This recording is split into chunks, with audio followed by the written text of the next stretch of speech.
আসসালামু আলাইকুম। আজকে আমরা আলোচনা করব মহাকর্ষ অভিকর্ষ চ্যাপ্টারের আরেকটি ইম্পর্ট্যান্ট টপিক, উপগ্রহের বিভিন্ন প্রকার শক্তি নিয়ে। আজকে আমরা আলোচনা করব উপগ্রহের গতিশক্তি, বিভব শক্তি এবং তাদের যে মোট যে শক্তি, এই সবগুলো শক্তি কিভাবে ক্যালকুলেট করা যায় সেই জিনিসটা আজকে আমরা দেখব। ঠিক আছে, চলো শুরু করি।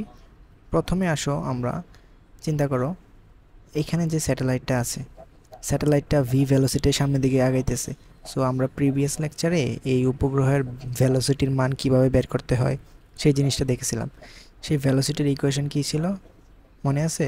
V is equals to root over capital G M divided by R plus h, না?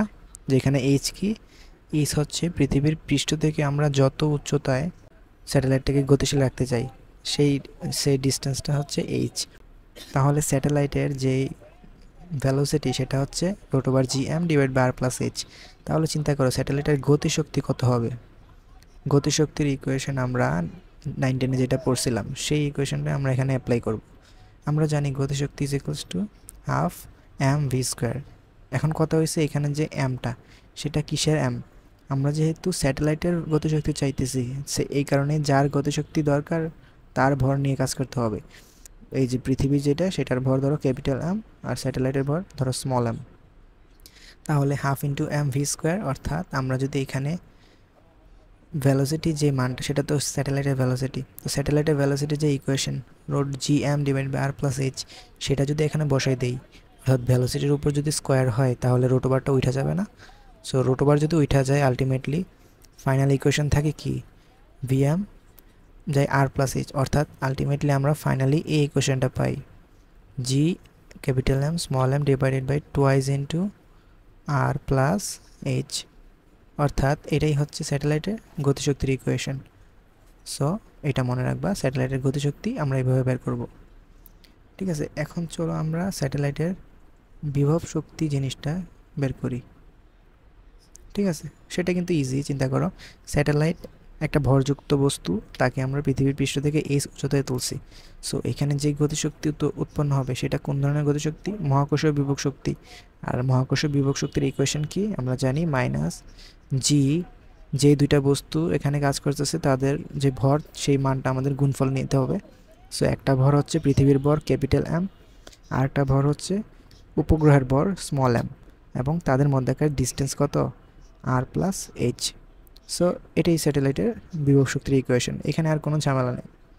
ঠিক আছে, সো স্যাটেলাইটের গতিশক্তি পাইলাম আমরা, বিভব শক্তি পাইলাম।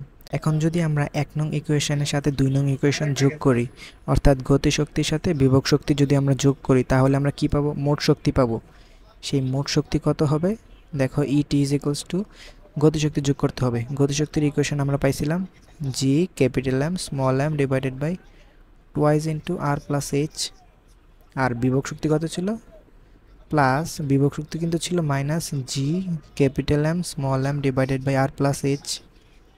সো চিন্তা করো, g capital M small m divide by R plus H, g capital M small m divide by R plus H, দুইটার ভিতরে এই জিনিসটা কমন আছে, এবং এই যে ভ্যালুটা, এটা বড় না এটা থেকে, কারণ এইটা এই জিনিসটা হচ্ছে -1। চিন্তা করো, এই পুরোটাকে 1 ধরলে, আর এটা -1, এটা হচ্ছে প্লাস হাফ, আলটিমেটলি রেজাল্ট কত হবে? -হাফ হবে।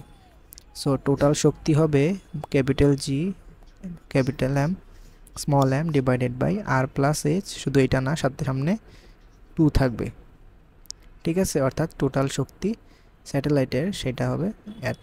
ঠিক আছে, এখন আশা করি স্যাটেলাইটের গতিশক্তি পার্ট থেকে বা শক্তি পার্ট থেকে যদি কোনো প্রশ্ন আসে, এই তিনটার ইকুয়েশনের ভিতরেই প্রশ্ন আসবে। ঠিক আছে, এখন কোয়েশ্চেন আসতে পারে, ধরো স্যাটেলাইটের যে গতিশক্তি, সেটার সাথে স্যাটেলাইটের টোটাল শক্তির কী সম্পর্ক? ওই যে ই কে এবং ইটি এর মধ্যে কী সম্পর্ক চিন্তা করো তো। এখানে আছে G M m divide by 2 into R plus h, এখানেও কিন্তু G M m divide by 2 into R plus h, না? একটাই মাত্র ডিফারেন্স আছে, মাইনাস।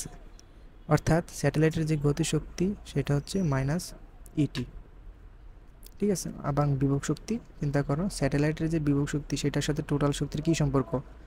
বিভব শক্তি যেটা, সেটা minus G M divide by R plus h. তো সেই জিনিসটাকে যদি আমরা অর্ধেক করে দিই, তাহলে আমরা কি পাবো? স্যাটেলাইটের বিভব শক্তি। আশা করি বুঝতে পারছো। আজ এই পর্যন্তই, আল্লাহ হাফেজ।